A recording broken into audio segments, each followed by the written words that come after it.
قرآن کریم کے اندر فرماتے ہیں دوستیوں کے متعلق بہت سے لوگ قیامت کے دن حسرت اور افسوس کے ساتھ اللہ فرماتے ہیں یوم یعض الظالم علی یدیہ،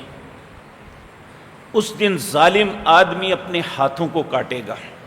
چک مارے گا، یقول کہے گا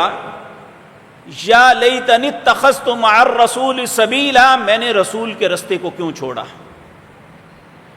یا ویلتا لیتنی لم اتخذ فلانا خلیلا، افسوس میں نے فلاں کو دوست کیوں بنایا۔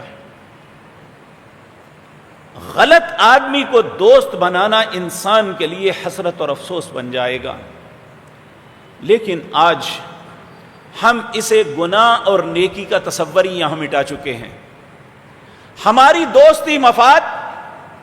ہماری دوستی اپنی دلی محبت